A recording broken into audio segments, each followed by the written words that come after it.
Lecture occupational therapy CRC Davangere Karnataka में कार्यरत हैं।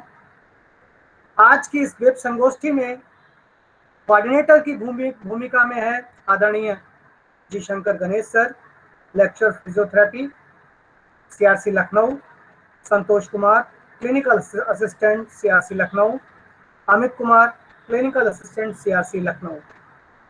मार्गदर्शक की भूमिका में है हमारी पेरेंट ऑर्गेनाइजेशन की निदेशिका महोदया आदरणीय स्मिता जयवंत मैडम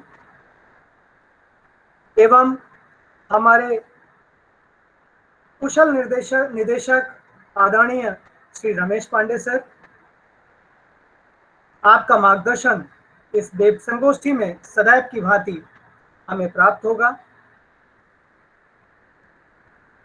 हमारी यह वेब संगोष्ठी अपने निर्धारित समय 12 बजे से स्टार्ट होगी। उससे पहले आप सभी से निवेदन रहेगा कि आप सभी अपना माइक म्यूट कर लें, अपनी वीडियो ऑफ कर लें। साथ साथ में कोई भी व्यक्ति, कोई भी प्रतिभागी प्रेजेंटेशन का बटन ना दबाए। कार्यक्रम के अंत में जब रिसोर्स पर्सन अपनी प्रेजेंटेशन, अपनी प्रस्तुति पूर्ण करेंगे, उसके उपरांत आप सभी को एक अवसर दिया जाएगा अपने प्रश्न पूछने का।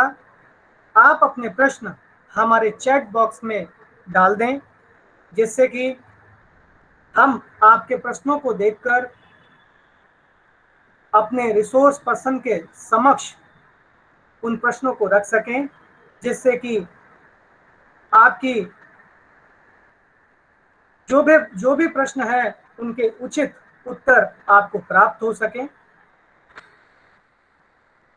आपसे अनुरोध रहेगा कि चैट बॉक्स में आप अपना सीआरआर नंबर, अपना नाम, अपना ईमेल आईडी कुछ भी ना डालें, कुछ भी ना लिखें, सिर्फ और सिर्फ अपने प्रश्न लिखें, जिससे कि हम उन प्रश्नों को भली भांति अपने रिसोर्स पर्सन के समक्ष रख सकें। कार्यक्रम की समाप्ति के समय, कार्यक्रम की समाप्ति के 10 मिनट पहले सर्टिफिकेट हेतु आपको लिंक भेज दिया जाएगा। तो लिंक से संबंधित कोई भी चैट आप चैट बॉक्स में ना डालें। लिंक आपको तय समय से ही उपलब्ध करा दिया जाएगा।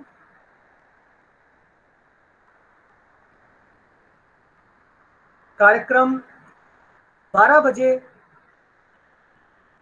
अपने तय समय से, अपने निर्धारित समय से शुरू हो जाएगा। सिर्फ 1 मिनट शेष बचा है हमारे इस कार्यक्रम को शुरू होने में।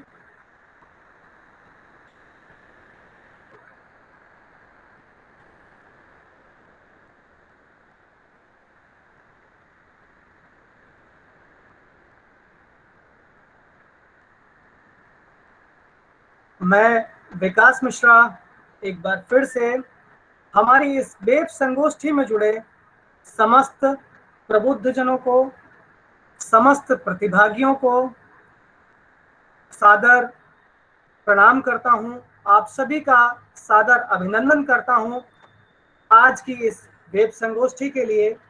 आज की वेब संगोष्ठी जो कि सीआरसी के द्वारा आयोजित की जा रही है, वेब संगोष्ठी का विषय है home management of sensory issues in children with ASD.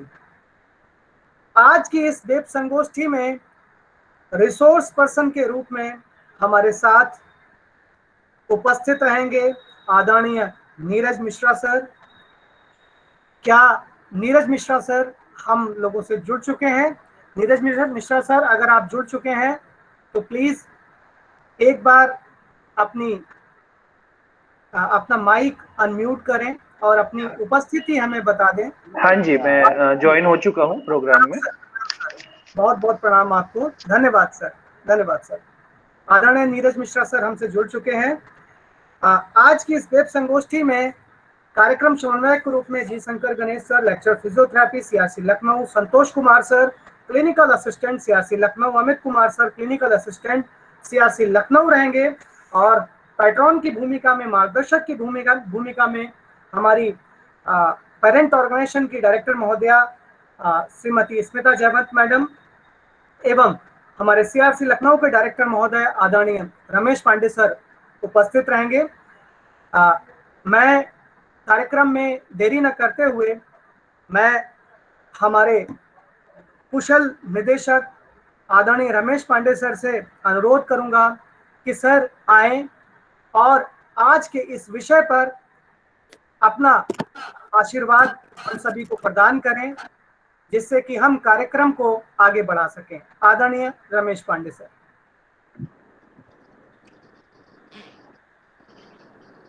मेरी आवाज आ रही है विकास जी?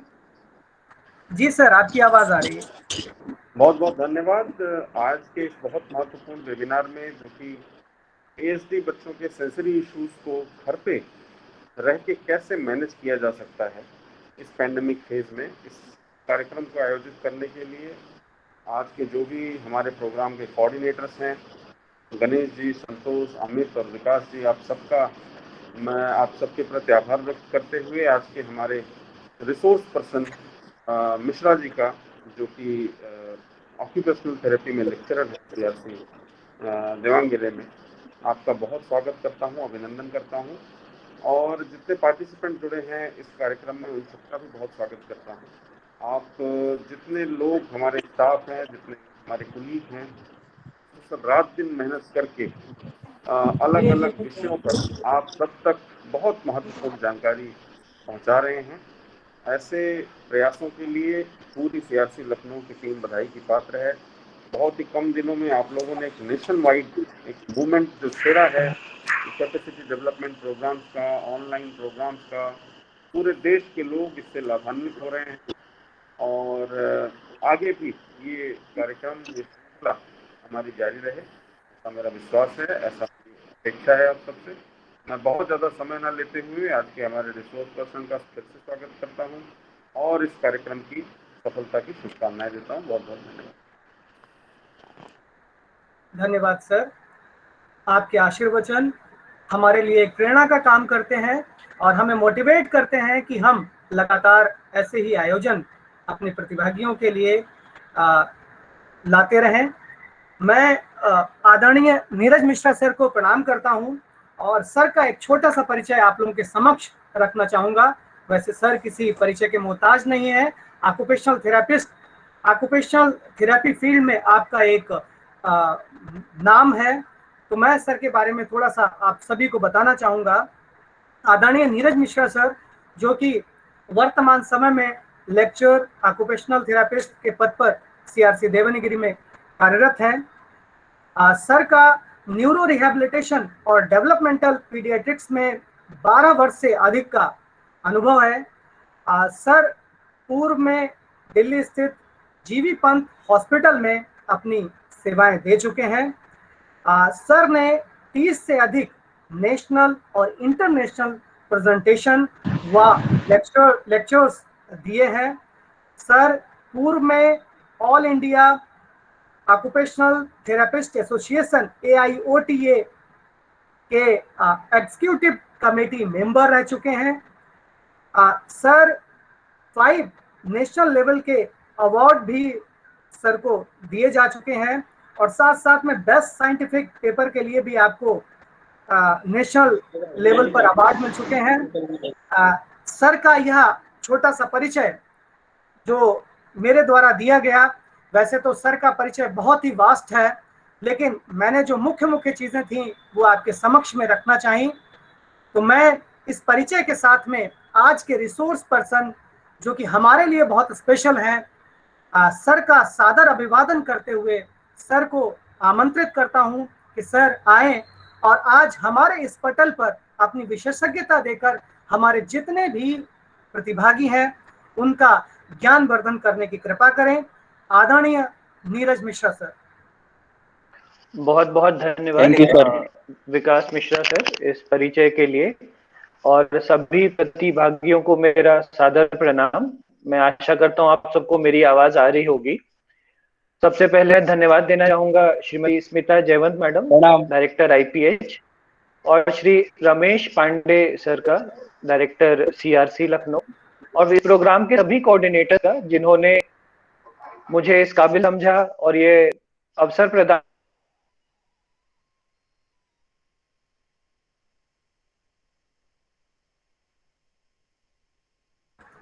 में आपके सर आपकी साथ आवाज जो ब्रेक थोड़ी हो रही बहुत है। बातें हैं इस सब्जेक्ट से रिलेटेड, ये अभी ठीक है क्या? Hello, yes sir. Okay. Yes sir, ठीक थोड़ा है सा सर। यहाँ पे वेदर इशू है, तो इन केस मेरा कुछ ऑडियो में प्रॉब्लम आए तो आप मुझे इंटरप्ट कर सकते हैं बीच में। जी, थैंक यू।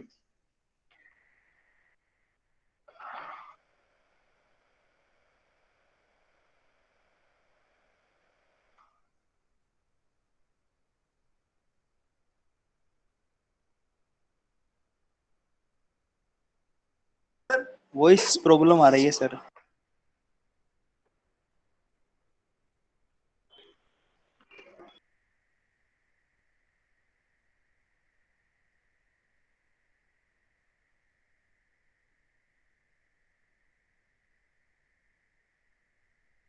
सर मैं आपकी होम आवाज बहुत कट रही मैनेजमेंट है और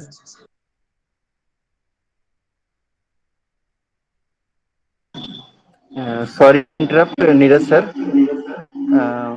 एक्चुअली आप सेंसरी अपना इश्यूज अगर इन वीडियो ऑफ चिल्ड्रन कर विद देंगे तो autism may be sound spectrum clear. Disorder. एक, ठीक, एक,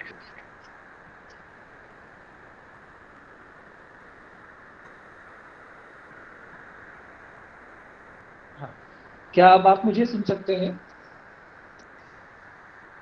बिल्कुल आपकी आवाज बिल्कुल क्लियर आ रही है। हेलो। सर आपकी आवाज क्लियर आ रही है। ठीक है, ठीक है। थोड़ा सा मैं आपसे अनुरोध करूंगा कि अगर आप मेरी स्लाइड्स शेयर से, एक सेकंड में ट्राई करता हूँ दोबारा से मैं स्लाइड शेयर कर पाऊँ तो।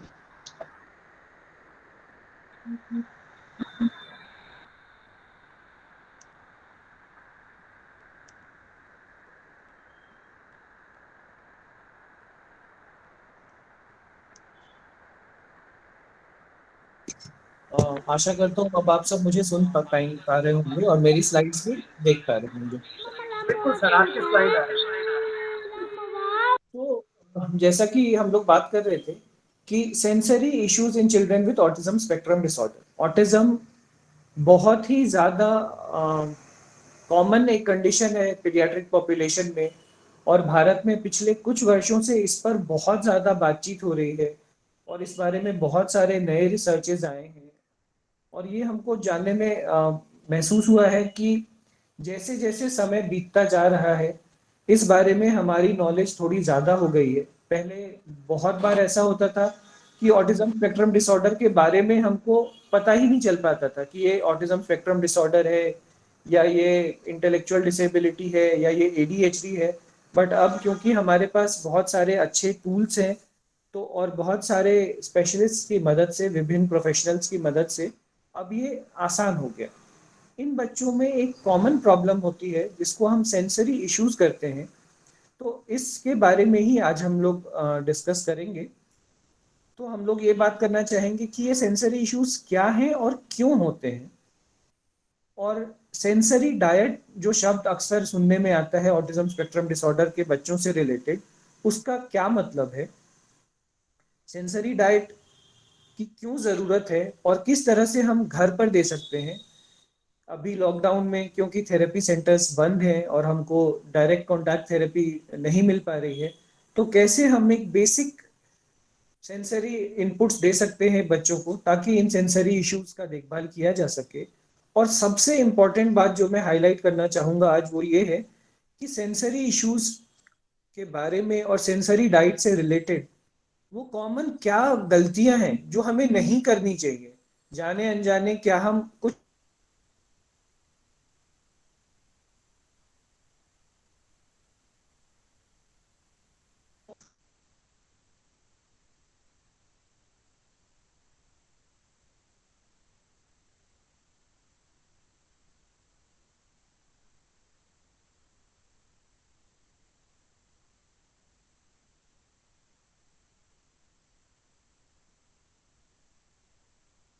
सर आपकी आवाज नहीं आ रही है सर।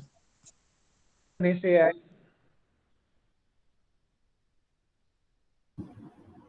सब पीपीटी भी शो नहीं हो रहा।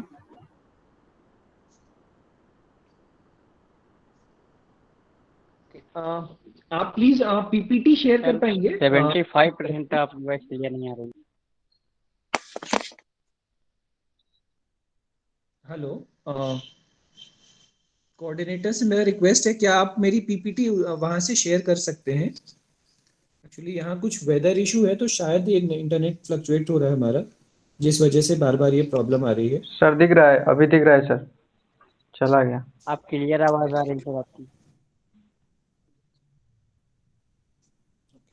सर दिख तो रहा है, बस वॉइस क्लियर नहीं हो रही है। सब पीपीटी नहीं दिख रही है, आवाज तो आ रही है।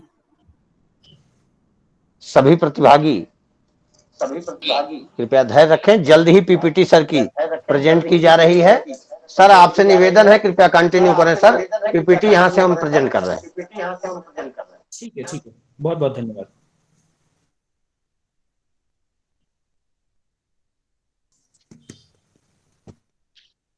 तो जैसा कि हम लोग बात कर रहे थे कि सेंसरी जो ऑर्गन्स हैं उनका बहुत ही बड़ा महत्व है बाहरी दुनिया से हमारे को कनेक्ट करने में।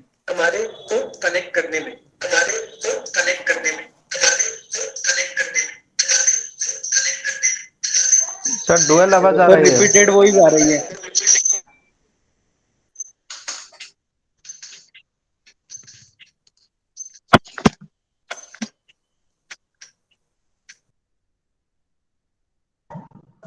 हेलो सर ऐसा हो रहा कि इको टाइप किया।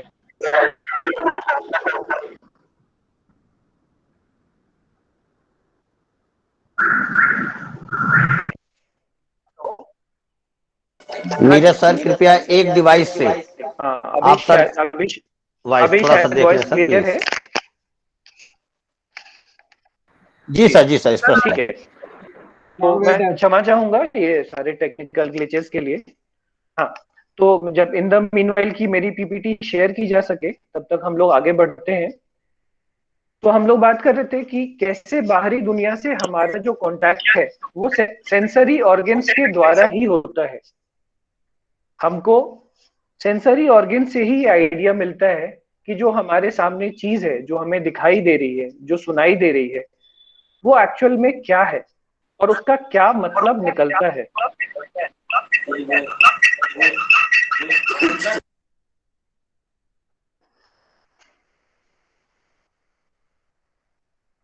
हेलो, हाँ, तो इस वजह से हम लोग ये जानना चाहेंगे कि जो भी इंफॉर्मेशन हमारे ब्रेन में बाहर की दुनिया से आता है थ्रू एनी सेंसरी ऑर्गन, वो इंफॉर्मेशन हमको सेंसरी ऑर्गन्स के थ्रू आके ब्रेन में जाता है और उसमें एक प्रोसेस है, समथिंग कॉल्ड प्रोसेसिंग।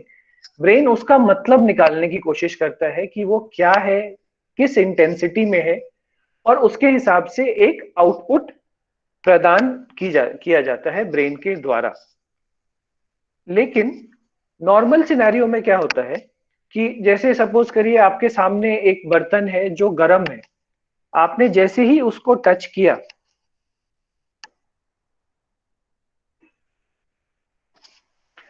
तो आपको यह महसूस हो जाएगा। 1 मिनट का समय दें, स्लाइड शेयर की जा रही है। अभी 1 मिनट बाद आप सब लोग स्लाइड देख पाएंगे। स्लाइड आने लगी है सर। हाँ, स्लाइड आप आने जरा लगी है। फिफ्थ स्लाइड पे ले जाइए प्लीज।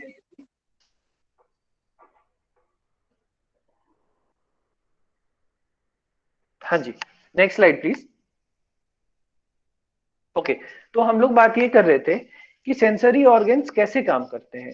अगर आपने कोई हॉट सरफेस टच किया है तो ऑटोमेटिकली आपके टच सेंसेशन से वो इनपुट हमारे ब्रेन को जाता है। ब्रेन डिसाइड करता है कि अच्छा ये सरफेस हॉट है, ज्यादा हॉट है, और इमीडिएटली एक रिस्पॉन्स आता है कि आप अपने हाथ को पीछे खींच लेते हैं। ये नॉर्मल सिनेरियो में होता है। Next slide please. जब भी हम क्या ये फुल स्क्रीन व्यू में हम लोग ले सकते हैं प्लीज? तो जब भी हम सेंसरी प्रोसेस को डिटेल में बात करते हैं तो उसमें 5 इंपॉर्टेंट स्टेप हैं जो ये डिसाइड करेंगे कि जो भी हमको इनपुट आ रहा है उस पर हम क्या रेस्पॉन्स करेंगे। तो पहली तो चीज ये है कि हमारे सामने बहुत सारे स्टिमुलस होंगे। जैसे मान लीजिए कि आप एक क्लासरूम में बैठे हैं और लेक्चर सुन रहे हैं, आपके आसपास से बहुत सारी आवाजें आ रही होंगी। लेक्चर की आवाज आ रही होगी, कमरे में चलने वाले पंखे की आवाज आ रही होगी, बाहर से ट्रैफिक की आवाज आ रही होगी, कुछ और अगर साउंड है वो भी आपके कानों में आ रहा है। तो ये हमको डिसाइड, हमारा सेंस ऑर्गन में एक कैपेसिटी है कि हम उनमें से उन चीजों को एक बार तो पहले रजिस्टर करते हैं कि अच्छा ये 4 या 5 या 6 तरह की आवाजें हमारे पास आ रही हैं। लेकिन एक प्रोसेस है जिसको हम कहते हैं सिलेक्शन ऑफ मीनिंगफुल स्टिमुलाई। इसका क्या मतलब है कि इन 5-6 में से हम ये चूज करते हैं कि कौन सा स्टिमुलस है जो हमारे लिए मीनिंगफुल है। तो जैसे अब आप क्लास में अगर हैं तो आप ये डिसाइड करते हैं कि अच्छा इस स्टिमुलस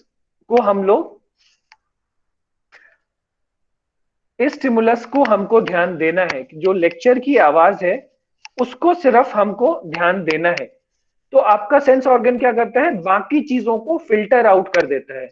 तो आप फिर क्या कर पाते हो, इसके वजह से ये बाकी के जो 4 इंफॉर्मेशन थे उसको इग्नोर करके ये 5वीं इंफॉर्मेशन को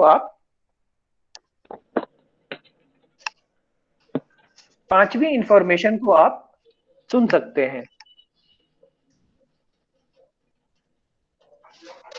एक बार मैं आयोजकों से अनुरोध करूंगा कि पीपीटी दोबारा शेयर कर दें, किसी ने शायद बीच में शेयर कर दिया था पीपीटी।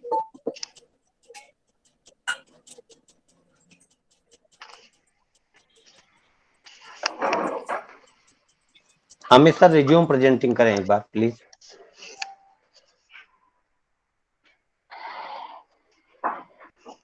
हाँ जी, इससे एक स्लाइड पहले ले लेंगे प्लीज। हाँ, इस वाले पे, थैंक यू। नहीं, नेक्स्ट वाला, next slide, sensory process, the sensory process slide. Okay, thank you.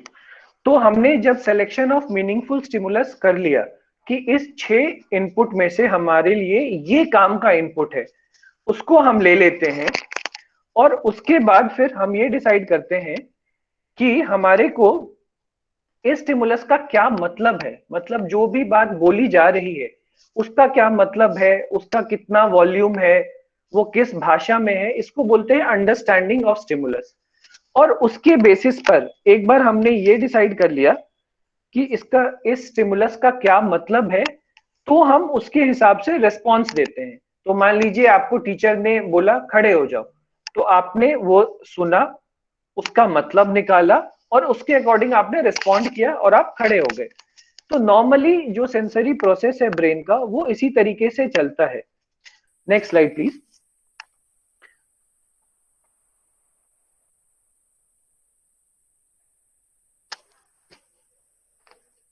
Hello, next slide please.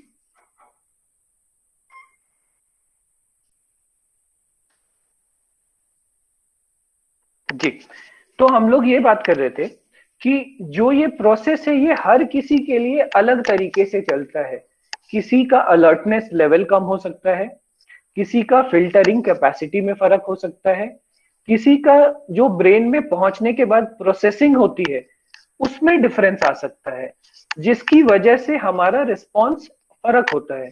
जैसा हम सब ने भी, आप खुद भी फील करोगे, अगर आप किसी रेस्टोरेंट में खाना खाने जाइए और आपको एक खाना दिया जाए जो कि बहुत स्पाइसी है।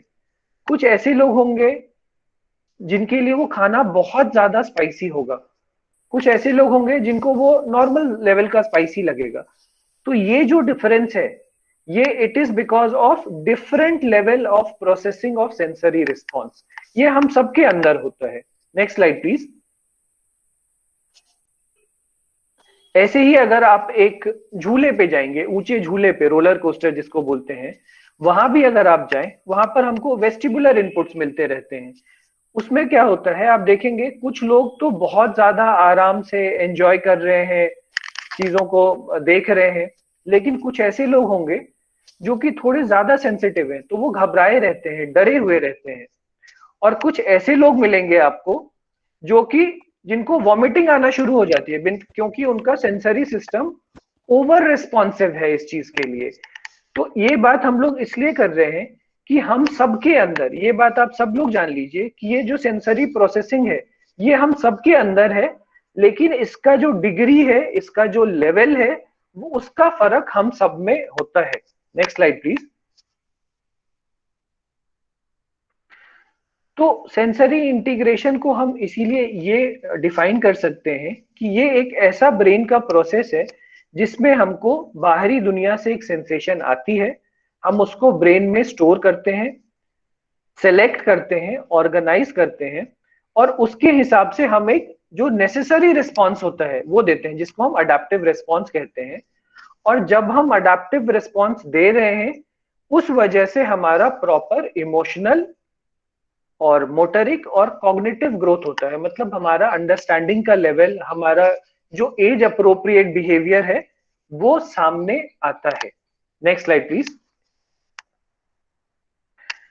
तो फिर ये सवाल है कि क्या इसका ये मतलब है कि हम सब में कुछ सेंसरी प्रोसेसिंग इश्यूज हैं? तो जवाब है हाँ, हम सब में कुछ ना कुछ सेंसरी प्रोसेसिंग इश्यूज हो सकते हैं। बहुत ऐसे लोग हैं जिनको आप देखोगे जरा सा भी शोर हो उनको पसंद नहीं है, वो परेशान होने लगते हैं। कुछ ऐसे लोग हैं जिनको टी शर्ट का टैग चुभने लगता है। तो ये different level of sensory processing के वजह से ही हो रहा है।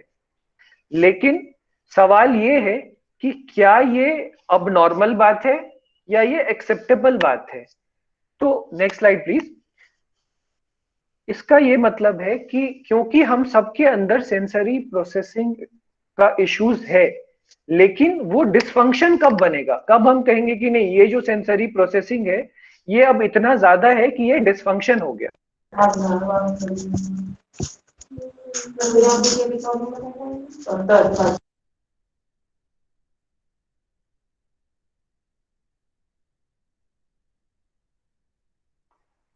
Next slide please.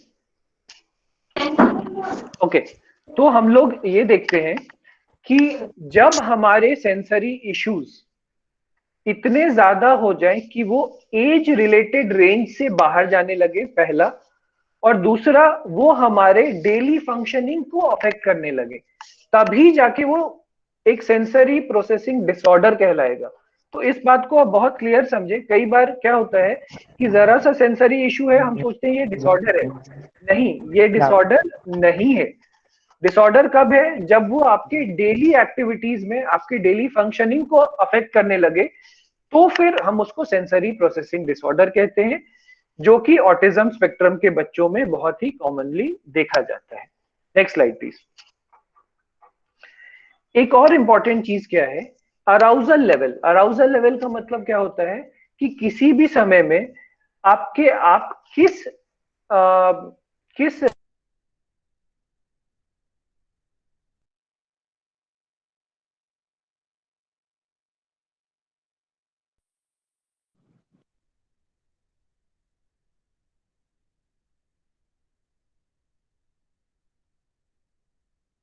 Sir voice नहीं आ रही है। आपका अराउजल लेवल फिर से एक चीज डिसाइड करता है कि आप किस स्थिति में हैं। क्या आप बहुत ही ज्यादा तनाव की स्थिति में हैं, बहुत घबराए हुए हैं, या फिर आप बहुत ही शांत अवस्था में हैं? दोनों ही कंडीशन में आपका सेंसरी रिस्पॉन्स में डिफरेंस आ जाएगा। इसको आप ऐसे समझो, जब आप घबराए होते हो, टेंस्ड होते हो, गुस्सा होते हो, तो क्या होता है? आप हाइपर विजिलेंट होते हो, मतलब आप एक एक चीज को नोटिस करते हैं। जैसे मान लीजिए आप एक जंगल में से जा रहे हैं, अंधेरा है और आप घबराए हुए, कहीं कोई सांप या कुछ नहीं है, तो आप क्या करते हो? आप हर एक इंफॉर्मेशन को रिसीव करने लगते हो। कुछ भी टच हुआ तो आप घबराते हो। ऐसे ही जब आप परेशान हो तो क्या होता है? आपका बिहेवियर कैसा होता है? आप इरिटेबल हो जाते हैं, रेस्टलेस हो जाते हैं, आप काम पर फोकस नहीं कर पाते हैं, आपका स्लीप साइकिल अफेक्ट हो जाता है। सेम यही चीज कुछ ऑटिज्म स्पेक्ट्रम के बच्चों में होता है, क्योंकि उनका रेस्टिंग स्टेट में, डे टू डे में भी उनका अराउजल लेवल नॉर्मल से ज्यादा रहता है। इस वजह से आप देखोगे ये जो सारे बिहेवियर्स मैंने बताए, ये ऑटिज्म के बच्चों में कॉमन बिहेवियर्स हैं कि वो एक जगह टिक के नहीं बैठ रहे, वो एक चीज पर फोकस नहीं करते, उनका स्लीप साइकिल अफेक्टेड है, उसका रीजन ये है कि उनका अराउजल लेवल नॉर्मल से थोड़ा ज्यादा रहता है। दूसरी तरफ एक दूसरे ग्रुप के बच्चे ऐसे होते हैं जिनका अराउजल लेवल बहुत लो है। जैसे मान लीजिए कि अगर आप बहुत ही रिलैक्स स्टेट में हैं, थोड़े नींद की कंडीशन में है, तो ऐसे में क्या हो जाएगा, ऐसे में भी आपका परफॉर्मेंस थोड़ा लो हो जाएगा, ऐसे में भी आपका परफॉर्मेंस लो हो जाएगा। दूसरा, आप कई बार इंपॉर्टेंट इंफॉर्मेशन मिस करने लगेंगे। जैसे अगर आप केयरलेस हो जाएंगे ड्राइविंग के वक्त, तो क्या होता है, सामने से आती हुई गाड़ी का आप कई बार अंदाजा नहीं लेते। तो इस वजह से आपका जो स्कैनिंग कैपेसिटी है कि बाहर की दुनिया से देख के काम की चीज को निकालना, वो कैपेसिटी कम हो जाएगी और इसका एंड रिजल्ट क्या होगा, आपकी परफॉर्मेंस फिर से लोअर हो जाएगी। तो कुछ ऐसे भी ऑटिज्म स्पेक्ट्रम डिसऑर्डर के बच्चे होते हैं जिनका अराउजल लेवल नॉर्मल स्टेट में भी थोड़ा कम होता है। तो ऐसे बच्चों का भी सेंसरी प्रोसेसिंग अफेक्टेड होता है। तो जब भी हम सेंसरी प्रोसेसिंग डिसऑर्डर की बात करते हैं तो हमारी कोशिश यही होती है कि ये दोनों ग्रुप के बच्चे जिनका अराउजल लेवल नॉर्मल से ज्यादा है और जिनका अराउजल लेवल नॉर्मल से कम है, उनको हम एक ऐसे स्टेट पर ले जाएं जो कि ऑप्टिमल लेवल ऑफ अराउजल कहलाता है, जहां पर कि ना तो वो बहुत ज्यादा उत्तेजित हो, ना ही वो बहुत कम उत्तेजना में हो, बल्कि एक सही अलर्टनेस लेवल पर हो। उसका फायदा क्या होगा, जैसे ही आपने बच्चों को इस स्टेट तक पहुंचा दिया तो उनका व्यवहार खुश मिजाज हो जाएगा।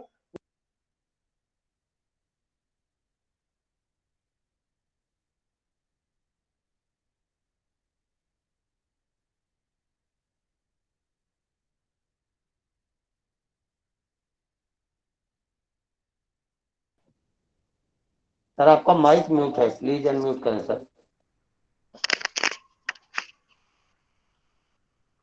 तो हमारी कोशिश यही रहती है कि जब भी हम लोग बच्चों को अराउजल लेवल की बात करते हैं तो कोशिश यही है कि उनको हम वापस से एक ऐसे स्टेट में लेके आए जो कि लेवल ऑफ ऑप्टिमल अराउजल है। ना तो वो ज्यादा अराउजल स्टेट है, ना ही वो बहुत कम अराउजल का स्टेट है।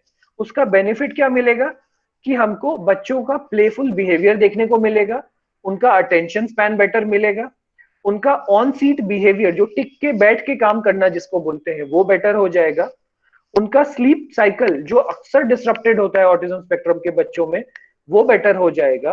और जैसे ही ये चीजें बेटर हो जाएंगी तो वो अपने उम्र के हिसाब से जो उनको कार्यों में परफॉर्मेंस है वो ऑटोमेटिकली उनका बेहतर हो जाएगा। Next slide please. तो इसमें हमने यही देखा कि जो लेवल ऑफ अराउजल है वो हमारा एक मध्य रेंज में होना चाहिए, बीच के रेंज में होना चाहिए। अगर अंडर अराउजल है तो भी हमारा परफॉर्मेंस कम हो जाएगा, अगर ओवर अराउजल है तो भी हमारा कम हो जाएगा। तो एएसडी के बच्चे इसी दोनों स्पेक्ट्रम पे रहते हैं, कुछ अंडर अराउजल पर हैं, कुछ ओवर अराउजल पर हैं। हमारी कोशिश है उनको ऑप्टिमल अराउजल पे लाएं, क्योंकि जैसे ही हम उनको ऑप्टिमल अराउजल पे लेके आएंगे उनका ऑटोमेटिकली रिस्पॉन्स लेवल बेटर हो जाएगा, परफॉर्मेंस बेटर हो जाएगा। इसको आप एक छोटे से उदाहरण से समझे। Next slide please.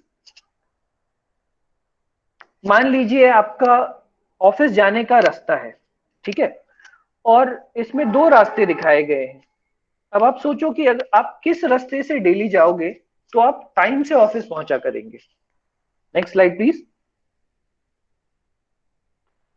इसका जवाब क्या है, जो पहला रास्ता आपने देखा ना, जो कि फ्री रास्ता है, ये हमारा नॉर्मल ब्रेन है। नॉर्मल बच्चों का ब्रेन ऐसा ही होता है। इसमें क्या अच्छी बात होगी कि इसमें सारी इंफॉर्मेशन टाइम से पहुंचेगी, सही मात्रा में पहुंचेगी, क्योंकि टाइम से और सही मात्रा में ब्रेन में पहुंचेगी तो उसका प्रोसेसिंग भी करेक्ट होगा, ब्रेन को उसका मतलब अच्छे से समझ में आएगा, और फिर क्योंकि हम मतलब अच्छे से समझेंगे तो रेस्पॉन्स भी हम अप्रोप्रिएट दे पाएंगे, सही रेस्पॉन्स दे पाएंगे।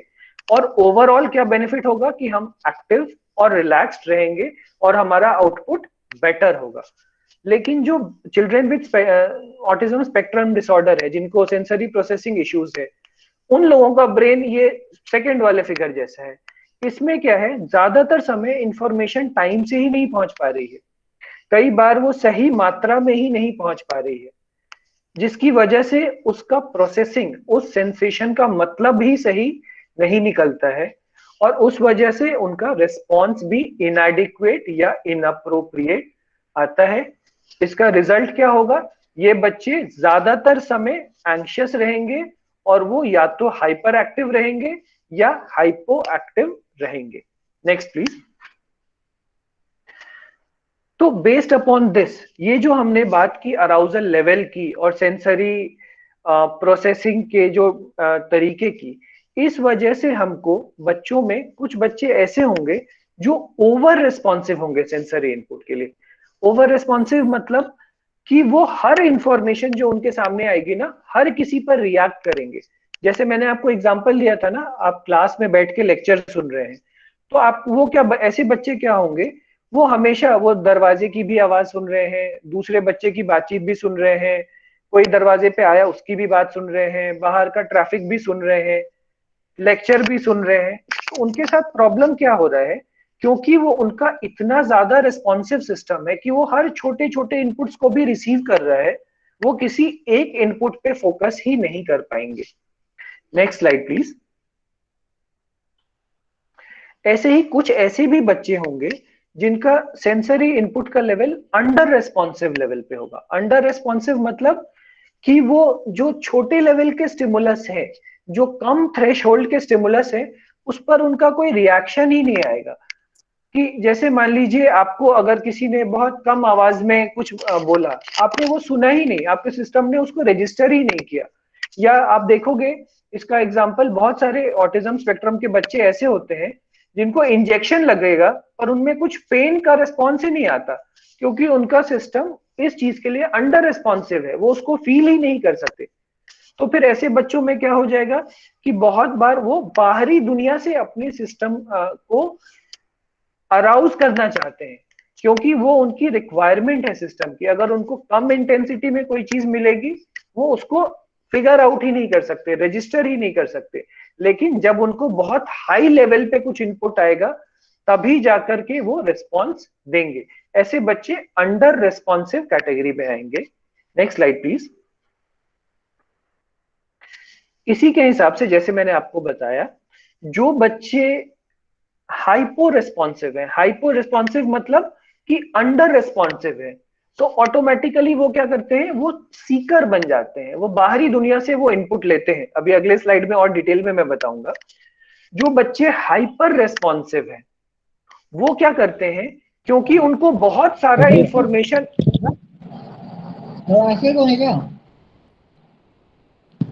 हेलो, हाँ, क्योंकि उनको बहुत सारा इंफॉर्मेशन एक साथ आ रहा है जिसको वो प्रोसेस ही नहीं कर पा सकते, तो वो क्या करते हैं, वो बहुत सारे इनपुट्स को लेना बंद करते हैं, अवॉइड करते हैं। जिस वजह से, क्योंकि वो इनपुट उनको परेशान कर रहा है। मान लीजिए आपको जरा सी आवाज से भी बहुत परेशानी हो, बहुत लाउड म्यूजिक की जरूरत नहीं, बहुत हल्की आवाज से भी परेशानी होने लगे, तो आप क्या करोगे, अपने कान बंद करोगे ना। वो एक डिफेंसिव रिएक्शन है। तो जो बच्चे हाइपर रेस्पॉन्सिव होते हैं, उनका बिहेवियर क्या होता है, डिफेंसिव बिहेवियर होता है, वो अवॉइड करने लगते हैं इनपुट्स को। Next slide please. ओके, तो अब जैसा मैंने बोला कि जो बच्चे ओवर रिस्पॉन्सिव है, ओवर रिस्पॉन्सिव मतलब कि जरा से लेवल ऑफ स्टिमुलस पे, जरा सी आवाज आई, जरा सा पेन हुआ, जरा सी स्मेल आई, कुछ भी, उनका इमीडिएट रिस्पॉन्स आता है, बहुत ज्यादा रिस्पॉन्स आता है, नॉर्मल से ज्यादा। उतना इनपुट नहीं है, लेकिन उसके मुकाबले उनका रिस्पॉन्स बहुत हाई है। ये दो टाइप से रिस्पॉन्ड करते हैं।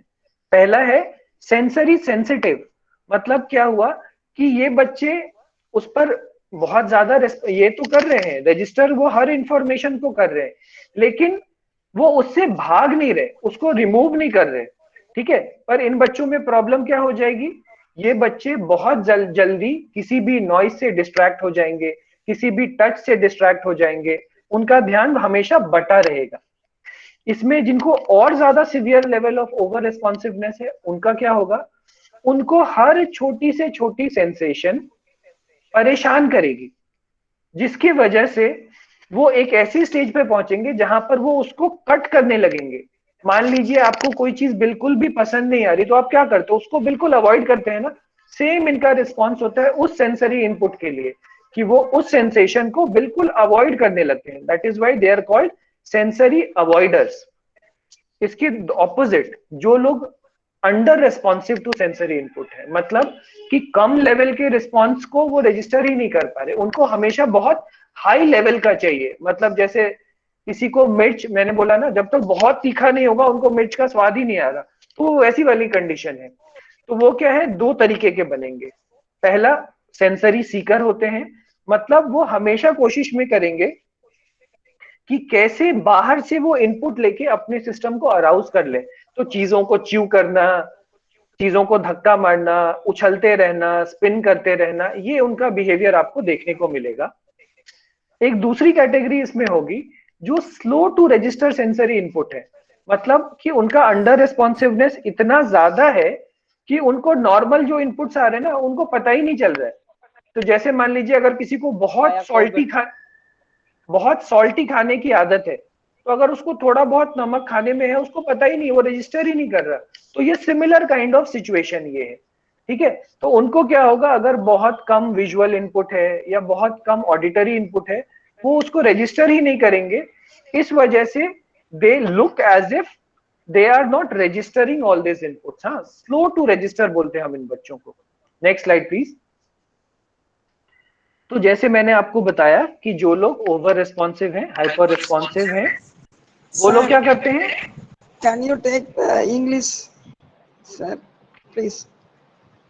Madam, actually we are having participants from all across, so the slides are in English and the explanation is in Hindi, because so that everyone gets to understand. If in case there is any doubt at the end of the presentation, you can ask a question. All right, so we'll have to go bilingual because we have to take care of everyone in the class. Thank you. Okay, so children who are hypersensitive or over responsive, so like I said कि वो लोग क्या करेंगे, जैसे touch है तो उस पर नेगेटिवली रिस्पॉन्ड करेंगे, उनको टच पसंद ही नहीं आएगा। तो वो हमेशा इस कोशिश में रहेंगे कि कैसे टच को अवॉइड किया जाए। लूज कपड़े पहनना, कोई भी उनको आके टच करे उनको पसंद नहीं है। जिनको वेस्टिबुलर का इश्यू रहेगा वो क्या करेंगे, उनको मूवमेंट से घबराहट होगी, उनको ऊंचाई पे चढ़ाओ तो वो घबराएंगे, उनको चक्कर आने लगेंगे, वॉमिट करने लग सकते हैं, ठीक है। उनका थोड़ा जरूरत से ज्यादा रहता है। कुछ लोग जिनको ऑडिटरी हाइपर सेंसिटिविटी है वो क्या करेंगे, वो हर साउंड पे रिएक्ट की वजह से ना वो उसको कट ऑफ करेंगे, कान में फिंगर डाल के रहेंगे, हमेशा रिस्पॉन्ड ही नहीं, मतलब वो फोकस ही नहीं कर पाएंगे किसी चीज पर। इसका ठीक उल्टा, नेक्स्ट स्लाइड प्लीज, जो बच्चे हाइपोसेंसिटिव हैं, अंडर रिस्पॉन्सिव है, उनका क्या होगा, इसका ठीक उल्टा रिस्पॉन्स होगा। मतलब उनको हर समय बहुत ज्यादा इनपुट चाहिए। मतलब ये वही बात है जैसे हम घर में कहते हैं ना कि तुम अपने खाने में कितना नमक डालते हो, तो वो कहता है कि नहीं, क्योंकि अगर मैं कम नमक डालूं ना मुझे महसूस ही नहीं होता। जब ज्यादा, जरूरत से ज्यादा लेवल पे नमक जाएगा तो वो फील करना शुरू करते हैं, वो उनको अच्छा लगता है। तो सेम सिचुएशन ये हाइपोसेंसिटिव या अंडर रिस्पॉन्सिव बच्चों में है। कोई भी सेंसरी इनपुट जो है वो उनको ज्यादा अमाउंट में चाहिए होता है, तो वो क्या करते हैं, वो बाहर से सीख करने लगते हैं कि उनको कैसे बाहर से टच मिले। तो चीजों को टच करना, हर सरफेस को रब करना, टाइट कपड़े पहनना, लोगों को हग कर लेना, बार बार ऐसे गोल गोल एक जगह खड़े होके नाचते रहना, खाने में भी एक स्पेसिफिक टेस्ट या टेक्सचर का ही खाना खाना। ये सारी चीजें ये बताती हैं कि वो बच्चे बहुत ज्यादा अंडर रिस्पॉन्सिव हैं। वो तभी रिस्पॉन्ड कर रहे हैं जब उनको बहुत ज्यादा मात्रा में सेंसरी इनपुट मिल रहा है, तभी उनका रिस्पॉन्स आ रहा है। Next slide please. तो अब इसका ये मतलब है कि हमारा एम क्या है, हमारा एम ये है कि हम चाहेंगे कि बच्चे ना तो ओवर रेस्पॉन्सिव हो ना ही अंडर रेस्पॉन्सिव रहे। हमको उनको एक just right state of alertness, just right state of attention और एक just right state of sensory responsiveness पर लेके आना है। इसके लिए ही हम सेंसरी इंटीग्रेशन थेरेपी देंगे, ताकि हम ये नहीं कर रहे हैं कि उनको मतलब ऐसा कुछ ऊपर को नीचे, नीचे ऊपर नहीं, हम एक ऑप्टिमल लेवल ढूंढ रहे हैं जहां पर कि उनका एज रिलेटेड रेंज में रिस्पॉन्स आ जाए, कि ना तो वो बहुत ज्यादा रिस्पॉन्ड करे ना ही वो बहुत कम करे, बिल्कुल ठीक ठाक सा रिस्पॉन्ड करे जितनी जरूरत है। Next slide please. इस बात को भी खास ख्याल रखने की जरूरत है कि जो बच्चे सेंसरी सीकिंग है, क्रेविंग है, वो क्या करेंगे, मैंने बताया कि वो बाहरी दुनिया से उसको सीख कर रहे हैं। जैसे मान लो, इसको आप समझो, अगर आपको भूख लगी है और आपको खाना नहीं मिल रहा, तो आप क्या करते हो? आपके सामने जो भी खाने की चीज है ना, आप थोड़ा थोड़ा लेना शुरू कर देते हैं। कभी इस डब्बे से चिप्स खा लिया, कभी उस डिब्बे से एक मिठाई खा ली, कभी फ्रिज में से कुछ और निकाल के खा लिया। आप ये कब तक करते रहते हो? जब तक कि एक खास लेवल पर आपको लगता है हाँ अब मेरा पेट फुल हो गया, तो ऑटोमेटिकली आपका ये बिहेवियर खत्म हो जाता है। सिमिलर रेस्पॉन्स जो है वो बच्चों में होता है जो सेंसरी सीकिंग है, उनको एक खास लेवल ऑफ टच की रिक्वायरमेंट है। एग्जाम्पल, तो वो क्या कर रहे हैं? पर्दे को भी टच कर रहे हैं, घर के कालीन को भी टच कर रहे हैं, वॉल को भी टच कर सकते हैं, कुछ और सरफेस को भी टच कर सकते हैं। और वो कब तक करते रहते हैं? जब तक कि उनका सिस्टम एक खास लेवल ऑफ अराउजल तक नहीं पहुंच जाए, उसके बाद वो बिहेवियर कम हो जाता है। इस बात को ही ध्यान में रखते हुए एक कंसेप्ट आया, नेक्स्ट स्लाइड प्लीज, जिसको हम कहते हैं सेंसरी डाइट। सेंसरी डाइट मतलब वो चीज कि जो ये बच्चे बाहर की दुनिया से ले रहे हैं अलग अलग तरीकों से, जो कि उनको, जिस वजह से कि उनका बिहेवियर इनअप्रोप्रिएट हो रहा है। मतलब वो कभी बेडशीट टच कर रहे थे, कभी वो वॉल पे अपना हाथ घिस रहे हैं, कभी किसी और चीज को स्क्वीज कर रहे हैं, कभी अपना हाथ चबा रहे हैं। इसकी जरूरत उनको क्यों पड़ी? क्योंकि hello, is the voice breaking sir?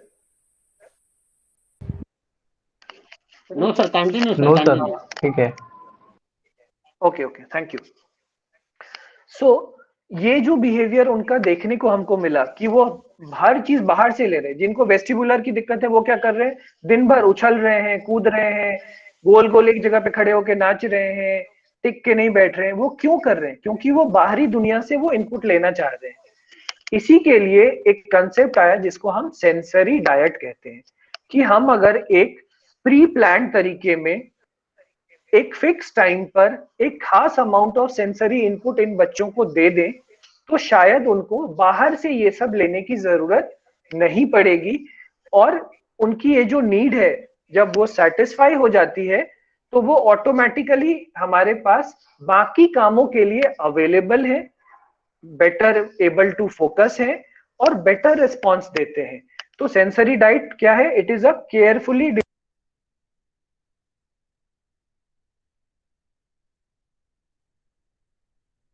Hello, हाँ, इस बात को मैं रिपीट कर रहा हूं कि ये पर्सनलाइज्ड प्लान है। पर्सनलाइज्ड मतलब हर बच्चे का स्पेसिफिक प्लान है, क्योंकि हर किसी की सेंसरी रिक्वायरमेंट दूसरे से अलग है। That provides sensory inputs that a person needs to stay focused and organised throughout the day.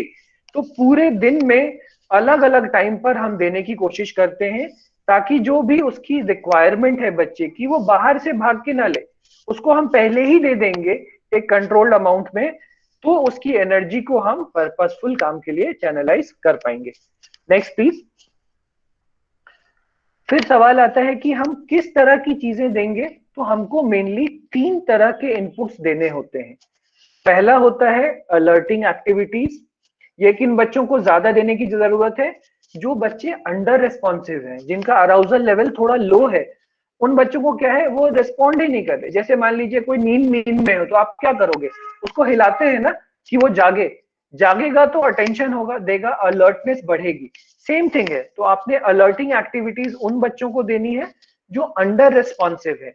Example क्या है? जैसे उनको क्रंची स्नैक्स देना, बाउंसिंग ऑन थेरेपी बॉल या ट्रैम्पोलिन पे कराना, रोलिंग एक्टिविटी, स्पिनिंग एक्टिविटी, ये सब सिस्टम को अलर्ट करता है। तो जो बच्चे अंडर रिस्पॉन्सिव है, जैसे ही आप उनको ये दोगे, उनका सिस्टम अलर्ट हो जाएगा और फिर वो बेटर फोकस करेंगे आगे के कामों में। इसके ऑपोजिट कुछ ऐसे बच्चे हैं जो ओवर रेस्पॉन्सिव है, हाइपर अराउज्ड है। उनको हमको क्या देना होगा? कामिंग एक्टिविटी। मतलब जैसे मान लीजिए आप परेशान हैं, बहुत उत्तेजित हैं, घबराए हुए, तो आपको क्या चाहिए? कुछ ऐसा आपको देना होगा जो आपको शांत करे, है ना? तो जैसे कि आपको स्लो म्यूजिक, जैसे कि हमको स्लो रॉकिंग, जैसे कि हमारा डीप प्रेशर मसाज, ये सारी चीजें हैं जो हमको सेटल डाउन करती हैं, कामिंग एक्टिविटीज है। तो जो हाइपर रिस्पॉन्सिव बच्चे हैं, जो बच्चे हाईली अराउज्ड है, उनको हम क्या करते हैं, ये कामिंग एक्टिविटीज देते हैं। बेनिफिट क्या है, जैसे ही उनका अराउजल लेवल थोड़ा नीचे आया, नॉर्मल पे आया, जैसे ही उनका जो सेंसरी रिस्पॉन्सिवनेस है वो नॉर्मल थोड़े लेवल की तरफ आया, ऑटोमेटिकली उनका ओवरऑल आउटपुट बेटर हो जाएगा।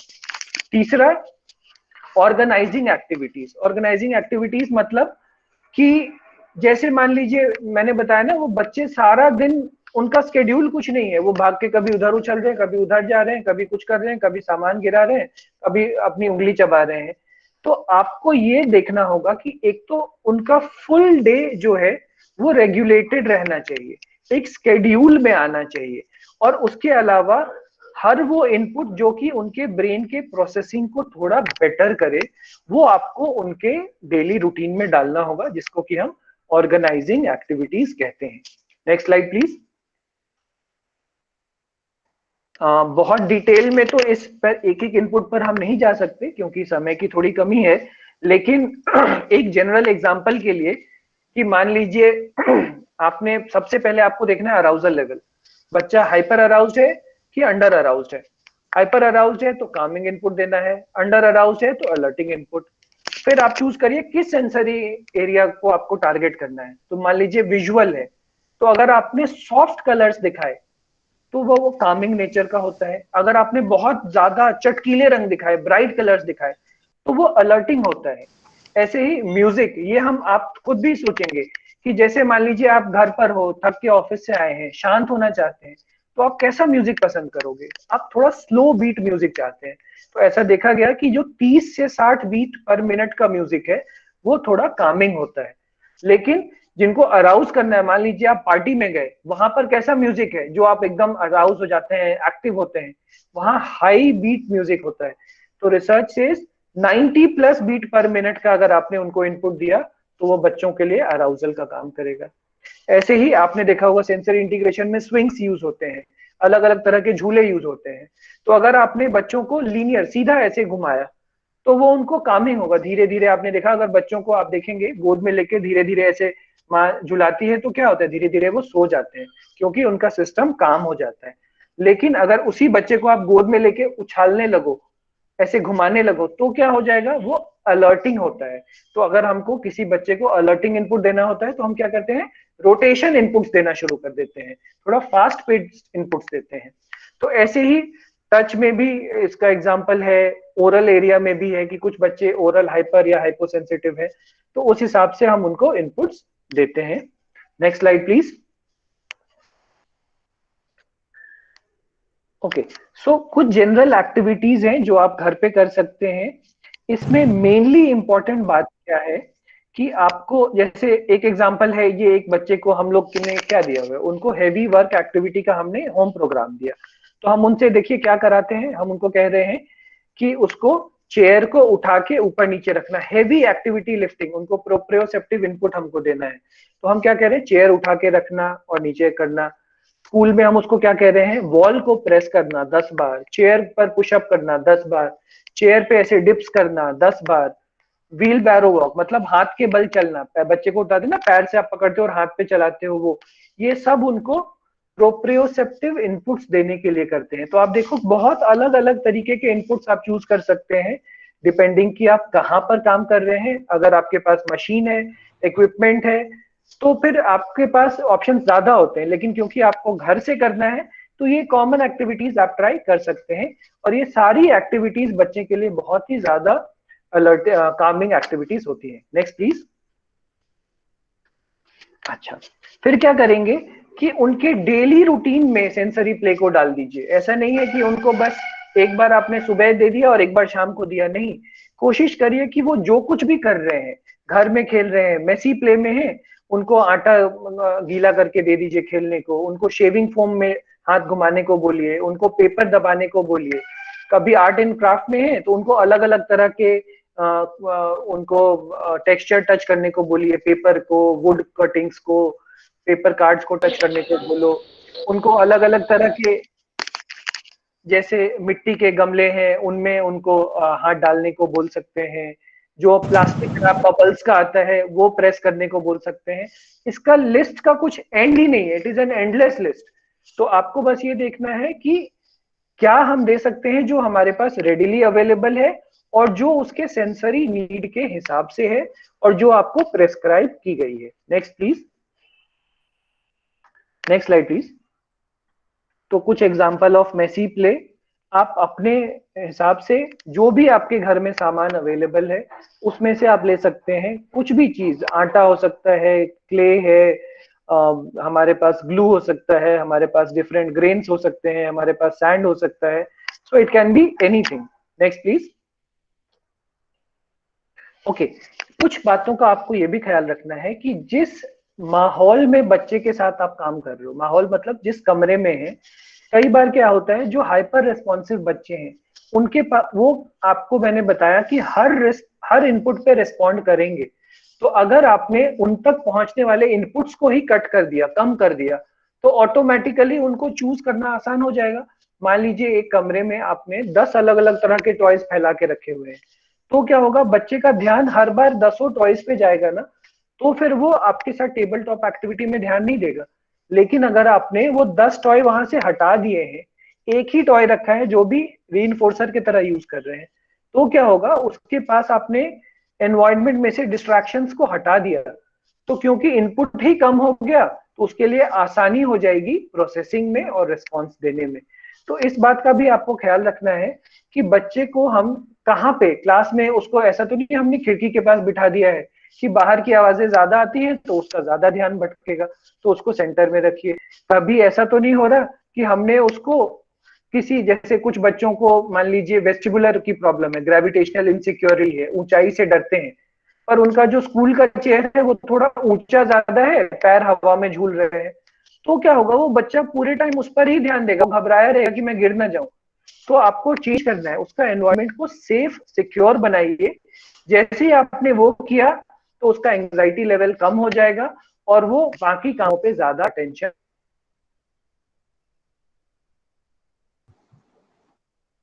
दे पाएगा। Next please, next please. Sensory diet कब कब दे सकते हैं? दिन के शुरुआत में दे सकते हैं, जब भी हम जैसे कोई सर्कल टाइम कर रहे हैं या सिट डाउन टास्क करने वाले हैं उससे पहले दे सकते हैं, खाने के बाद दे सकते हैं, कुछ भी हम टेबल टॉप एक्टिविटी या होमवर्क ऐसा कराना चाह रहे हैं जहां बच्चे को फोकस करने की जरूरत है, तो फिर हम उस एक्टिविटी से पहले दे सकते हैं कि जो रिक्वायरमेंट थी आपने पहले पूरी कर दी, तो ऑटोमेटिकली उसका अराउजल लेवल नॉर्मलाइज हो गया, उसका सेंसरी सीकिंग या डिफेंसिव बिहेवियर थोड़ा बेटर हुआ और फिर वो बेटर फोकस करेगा। Next slide. अब ये बहुत जरूरी बात है कि आपको क्या इनपुट्स देने हैं, ये हमको कोई रेसिपी अप्रोच नहीं अपनाना है। So it has to be checked, attended, evaluated by a professional, और फिर जैसा वो आपको प्रिस्क्राइब करेंगे, जब वो आपको चेक करके बताएंगे कि इस बच्चे को टेक्टाइल हाइपर सेंसिटिविटी है, आपको सिर्फ ये नहीं सोचना कि अच्छा मुझे लगता है इसको ऐसे तो मैं ऐसे करा दूंगी, नहीं, आप एक प्रॉपर इवैल्यूएशन कराइए। उस इवैल्यूएशन के बाद आपको बताया जाएगा कि इस बच्चे को इस सेंसरी मोडालिटी में हाइपर रिस्पॉन्सिविटी है, इसमें उसको हाइपर रिस्पॉन्सिविटी है, और उसके हिसाब से फिर आपको एक्टिविटीज हैं जो आप फॉलो कर सकते हैं। दूसरी चीज, कभी भी सेंसरी एक्टिविटीज बिना एडल्ट सुपरविजन के नहीं दें, बहुत जरूरी है, और बहुत ज्यादा सेंसरी इनपुट नहीं दें, नहीं तो एक परेशानी की सिचुएशन में फंस सकते हैं। मैं आपको इसका एग्जांपल देता हूं। जैसे मान लीजिए आप एक कमरे में बैठे हैं और जैसे मान लीजिए कि आप एक कमरे में बैठे हैं और बाहर से तेज म्यूजिक आ रहा है, तो आप क्या करोगे कि आप उसको थोड़ा झेलने का कोशिश करेंगे। कुछ टाइम में आपने और ज्यादा लाउड म्यूजिक किया तो क्या होगा, थोड़ा और कोशिश करेंगे। पर अगर बहुत ज्यादा तेज म्यूजिक है और आप कमरे से निकल भी नहीं सके तो क्या होगा, बहुत ज्यादा परेशान हो जाओगे, बहुत लोगों को पसीना आता है, बहुत लोगों को हार्ट अटैक तक हो सकता है। तो ऐसे ही सेंसरी इनपुट्स का भी ओवरलोड अवॉइड करना चाहिए। हम ये नहीं सोचेंगे कि अच्छा चलो स्विंग्स कराना है तो चलो आधा घंटा स्विंग कराओ, घुमाते जाओ, नहीं, ऐसा नहीं है, एक सेलेक्टेड अमाउंट तक ही देना है। और जैसे ही आपको लगे कि बच्चे में कुछ भी, या तो उसको चक्कर जैसा महसूस हो रहा है, या वो उल्टी जैसा महसूस कर रहा है, या फिर आपको लगा कि वो पेट पकड़ के बैठा हुआ है, तो आपको ये अलर्ट हो जाना चाहिए कि शायद उसका सेंसरी इनपुट बहुत ज्यादा हो गया है, तो आपको रुकने की जरूरत है। अदरवाइज वो एक सेंसरी शटडाउन स्टेट में चला जाएगा, जो कि परेशानी का कारण बन सकता है। एक और इंपॉर्टेंट चीज, जिन बच्चों को दौरे की शिकायत है, सीजर्स की हिस्ट्री है, उन लोगों को कभी भी जो है स्विंग्स एक्टिविटी पर बहुत ज्यादा मूवमेंट और स्पिनिंग मूवमेंट, जो गोल गोल घुमाना, वो नहीं देना चाहिए, क्योंकि उससे उनके दौरे की परेशानी बढ़ सकती है। ऐसे ही जिन बच्चों को फिट्स की हिस्ट्री रही है, उनको चमकती हुई रोशनी, जो फ्लिकरिंग लाइट है ना, वो ऐसे हम टॉयज लाते हैं जिसकी लाइट ऐसे मतलब खुलती बंद होती रहती है, वैसी रोशनी ना दे, उससे भी उनको दौरा आ सकता है, तो इसका भी ख्याल रखें। और एक इंपॉर्टेंट चीज क्या है कि जो भी आपने इनपुट दिया ना, इमीडिएट असर मत एक्सपेक्ट करें कि अच्छा हमने अभी दिया 2 मिनट बाद असर आएगा, नहीं। बहुत सारे इनपुट्स हैं जिनका असर बहुत देर तक रहता है। फॉर एग्जाम्पल, अगर आपने किसी को 15 मिनट वेस्टिबुलर इनपुट दिया, तो रिसर्च में देखा गया कि उसका असर 6 से 8 घंटे तक है। तो कई बार हम सोचते हैं 15 मिनट दिया, कुछ नहीं हुआ, आधे घंटे बाद फिर 15 मिनट दे दो, फिर 15 मिनट दे दो, ऐसा नहीं है। You have to wait for the response, और ख्याल रखना है कि ये एडिटिव होता है, ऐसा ना हो कि ये 15-15 मिनट करके ओवर अराउजल की स्टेट आ जाए, तो फिर आपके लिए परेशानी की प्रॉब्लम हो सकती है। Next slide please. तो एक बहुत जरूरी बात कि फोर्सफुली कोई भी स्टिमुलेशन ना दे, ये बहुत जरूरी है। जब भी हम सेंसरी इंटीग्रेशन की बात करते हैं, तो ये सबसे पहले कहते हैं कि it should be child directed, कि मतलब बच्चे को चूज करने दीजिए। जैसे होता है ना, अगर हम हमारे सामने खाने की थाली लगी हो, तो हम अपना पसंदीदा पकवान खुद से उठाते हैं, तो वैसी ही चीज यहाँ भी है कि उसके सामने बहुत सारे सेंसरी इनपुट्स हैं, उसके सामने स्विंग्स भी हैं, ट्रैम्पोलिन भी है, बबल वॉल भी है, क्ले भी है। उसको चूज करने दीजिए कि वो सबसे पहले क्या चाहता है और कितना चाहता है। उसके बाद एक बार आपने वो शुरुआत की, फिर आप उसको कंट्रोल पे लेके आएंगे। दूसरा, जैसे मैंने आपको बताया, वेस्टिबुलर स्टिमुलेशन बहुत स्ट्रॉन्ग स्टिमुलेशन है, तो बहुत ध्यान से यूज करें कि कब हमको बच्चे को ऐसे गोल गोल घुमाना है,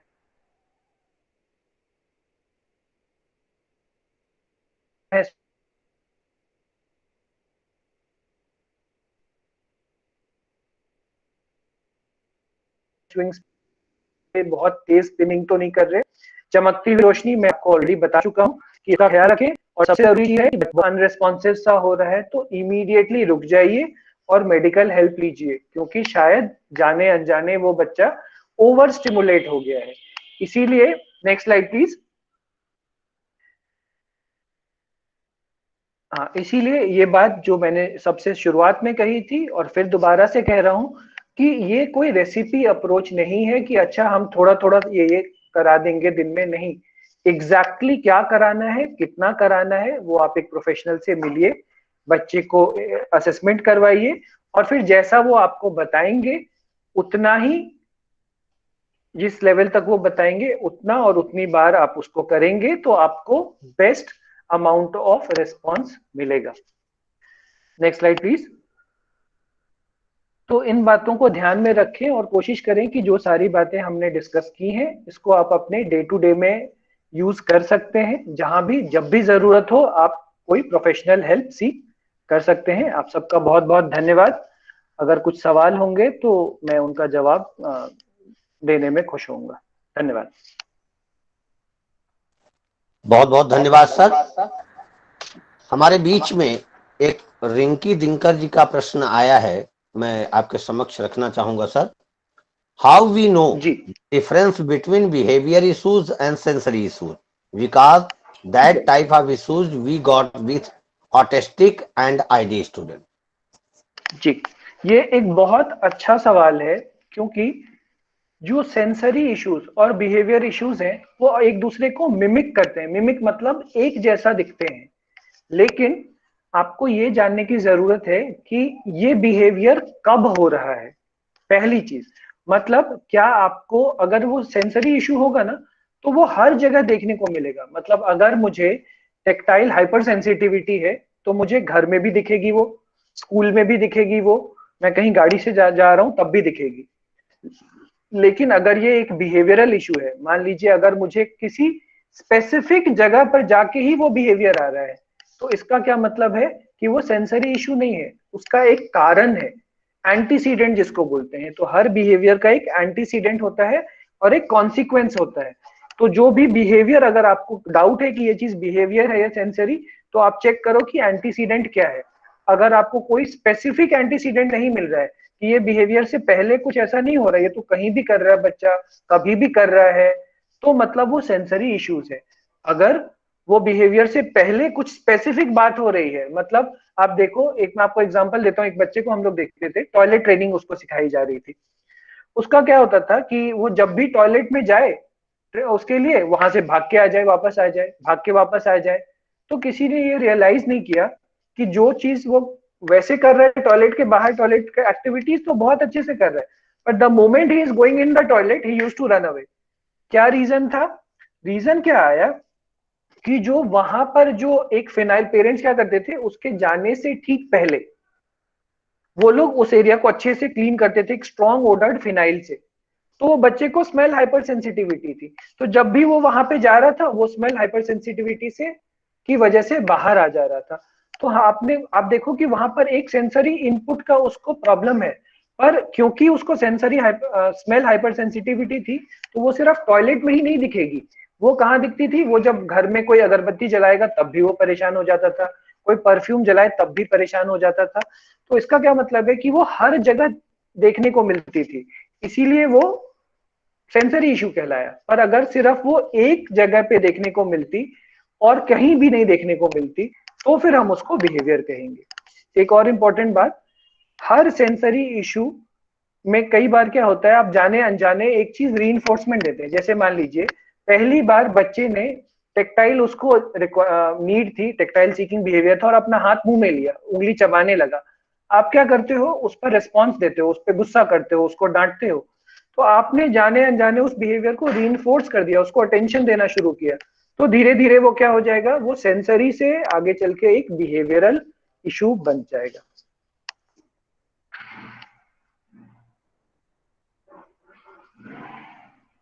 धन्यवाद सर। आपको आपका जवाब मिल गया जी। हाँ जी, मैं सर अमित सर को आमंत्रित करूंगा। सर अगर कोई और प्रश्न हमारे प्रतिभागियों का है तो सर के समक्ष रखें। Shri Amit sir. Thank you Neeraj sir. Sir हमारे पेरेंट्स, सर एक क्वेश्चन मैं पूछना और चाहूंगी, sorry to interrupt Nagesh sir. Continue करें, continue. Sir, I had a child, she is a girl child and she is 18 years old and she has a problem wearing a dresses. She doesn't like dresses to wear and she is pull out in public, in home, in classes, in everywhere.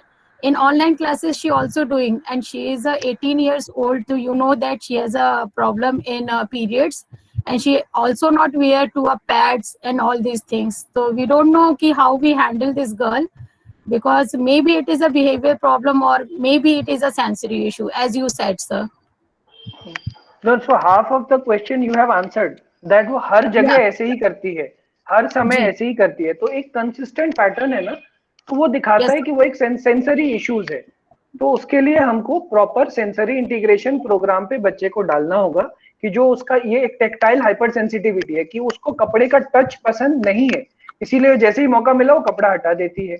लेकिन इस चीज को अगर आप continuously उसको proper SI therapy पर रखेंगे बच्चे को कुछ टाइम के लिए, और उसके बाद एक टाइम के बाद क्या होगा, थोड़ा सा उसमें बिहेवियरल कंपोनेंट भी ऐड हो जाता है, क्योंकि जब भी वो कपड़े हटाती है तो आप गुस्सा करते हो, या आप कई बार पेरेंट्स हाथ उठा देते हैं, तो जाने अनजाने आपने उनको अटेंशन भी दे दिया ना, तो वो नहीं देना है, उसको इग्नोर करना है, नहीं तो क्या होगा, फिर वो एक अटेंशन सीकिंग बिहेवियर बन जाएगा।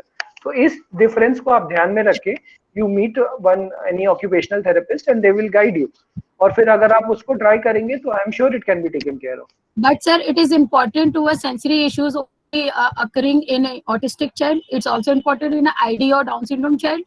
Yes, it can. मैंने बोला ना कि किसी में भी सेंसरी इशू हो सकता है, हमारे में भी हो सकता है, लेकिन हमारा थोड़ा कम होगा, कुछ खास लोग होंगे जिनमें थोड़ा ज्यादा होगा। ठीक है। तो आईडी के बच्चों में या एडीएचडी के बच्चों में थोड़ा कम सेंसरी इश्यूज रहता है, एएसडी के बच्चों में, कुछ बच्चों में बहुत ज्यादा होता है, कुछ में थोड़ा कम होता है, तभी उसका नाम ऑटिज्म स्पेक्ट्रम है, क्योंकि ऊपर से लेके नीचे तक कुछ भी हो सकता है। Okay, sir. Thank you so much. Thanks a lot. Thank you, Nagesh sir. Welcome. Amit sir. Yes sir, thank you Nagesh sir.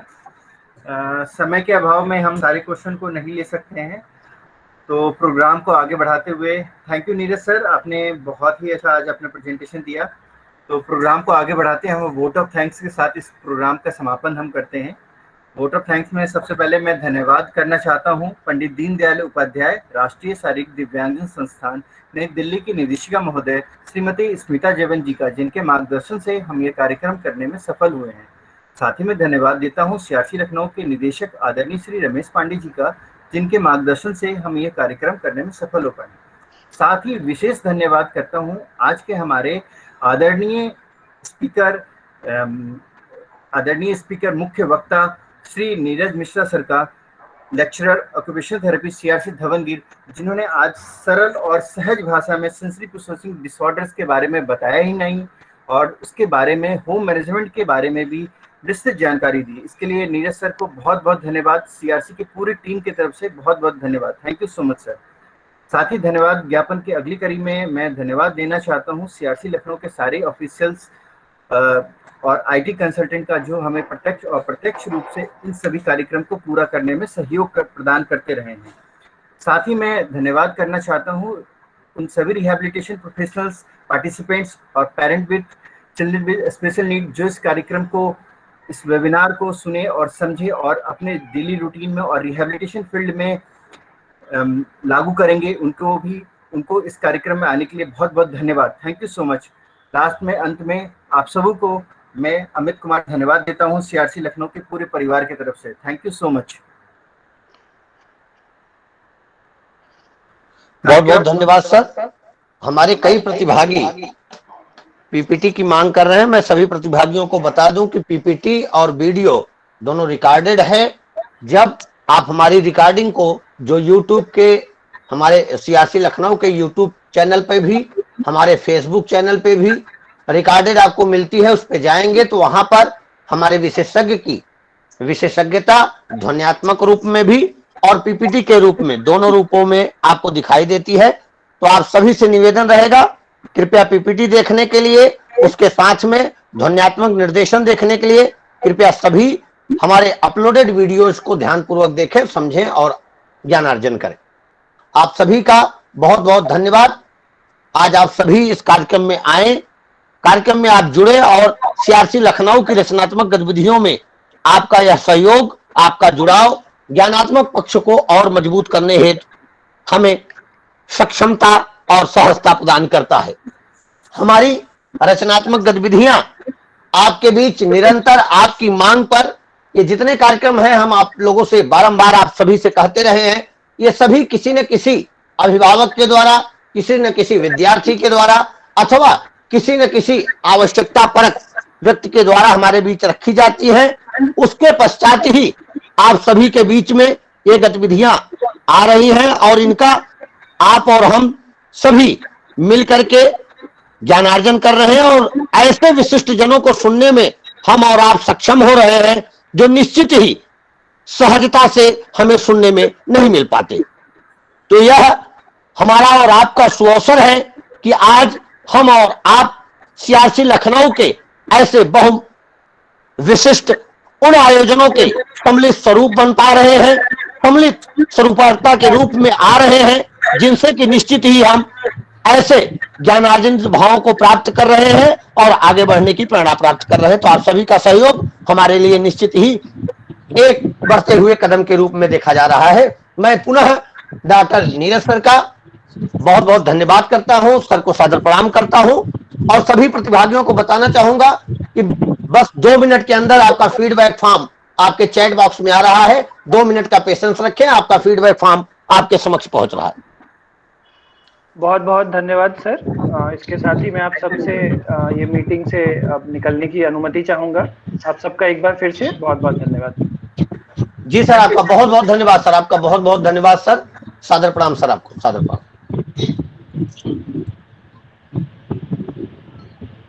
Sir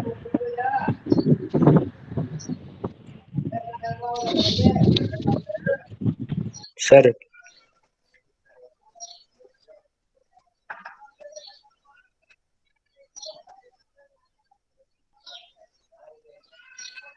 sir sir ये सर्टिफिकेट नहीं मिलता हमको।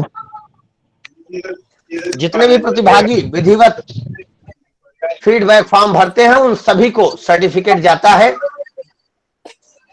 सर नहीं मिला 1 अभी मिनट तक। जरा आप पेशेंस रखें, दीपक जी 1 मिनट का पेशेंस रखें, जल्द आपके बीच हम उपस्थित हो रहे हैं। सर फीडबैक कहाँ से बनना पड़ेगा?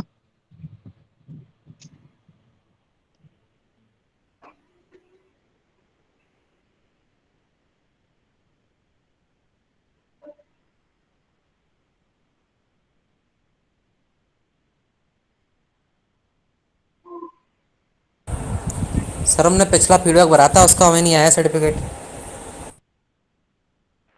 सर मैंने 2 बार कर लिए।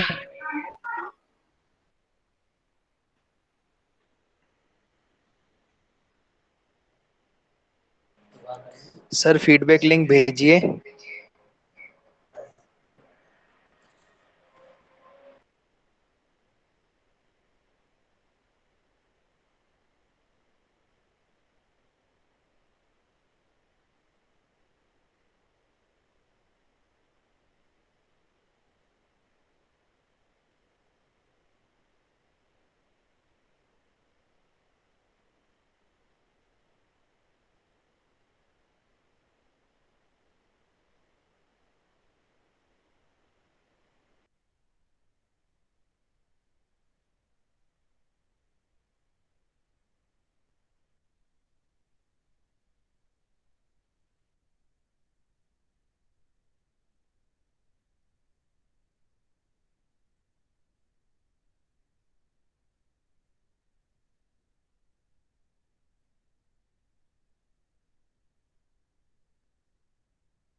हेलो सर, सेशन कथा। Hello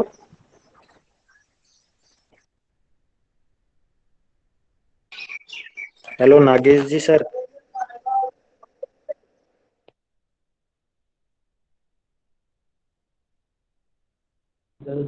hello